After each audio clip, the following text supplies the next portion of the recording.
আমি অবাক হব না আগামী 10 বছর পরে এই টিকটক প্রজন্ম যদি আরেকটা প্যারালাইজড প্রজন্মের রূপ নেয়। এটা তো অবাক হওয়ার কিছু নাই।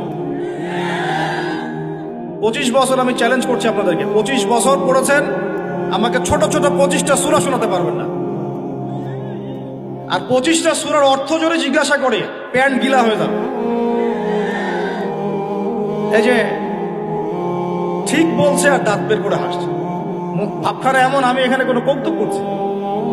এত কমন সেন্সিন জেনারেশন তৈরি করেছেন, এত কমন সেন্সিন, এত বেয়াদব, এত আদবহীন। আপনি কি সার্টিফিকেট দিয়ে শিক্ষাকে মূল্যায়ন করছেন? যেখানে আল্লাহ এবং তার রাসূলের কথা হয়, সিরিয়াস কথা হয়, সিরিয়াস কথা কেউ হাসির কথা মনে, জিনার আলোচনা হলে দাঁত কেলিয়ে হাসে। এই জেনারেশনের 15 থেকে 20 বছরের ছেলেমেয়েরা এমন কোনো পাপ নাই এখন করে না, এমন কোনো পাপ নাই। মাদক থেকে শুরু করে মেয়ের স্বাদ ভোগ করা পর্যন্ত এভরি সিঙ্গেল থিং তারা তো করে ফেলেছে। আপনারই ছেলে, আপনারই মেয়ে, আমারই ভাই, আমারই বোন।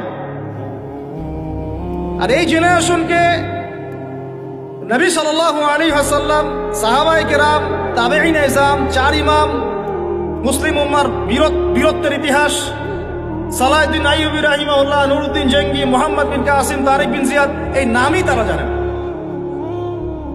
এই নামই জানে না তারা জানেই না ভারতবর্ষে ইসলাম কে নিয়ে আসছে, বিন কাসিমের হিস্ট্রি কি, তারিক বিন জিয়াদের হিস্ট্রি কি, নুরউদ্দিন জঙ্গির হিস্ট্রি কি, কিভাবে এটা ওদের হাতে চলে গেল, এটা কাদের ছিল, সাহাবীদের যুগ কেমন ছিল, নবীর যুগে ইসলাম কেমন ছিল, 4 ইমাম কি মেহনত করে গিয়েছেন, সলফে সালেহিন কোন পথ রেখে গিয়েছেন, কিচ্ছু জানে না, অ্যাবসলিউটলি নাথিং। বিগত 30 থেকে 40 বছরে আমরা এই জেনারেশনটা তৈরি করেছি। বাট অফকোর্স তারা ক্রিকেটারদের নাম জানে, ফুটবলারদের নাম জানে, গায়ক গায়িকাদের নাম জানে, নায়ক নায়িকাদের নাম জানে।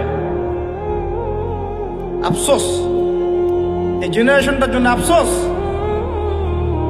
অথচ আমাদেরই ভাই, আমাদেরই বোন। আপনি পৃথিবী থেকে চলে গেলে রব্বির হামহুমা কামা রাব্বায়ানি সগীরাও বিশুদ্ধ করে পড়তে পারবে কিনা সন্দেহ আছে।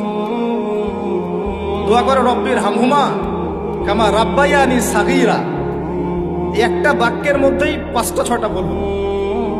বলে রাব্বির হামহুমা কামা রাব্বায়ানি সাগীরা, এভাবে বলে আপনার ছেলে।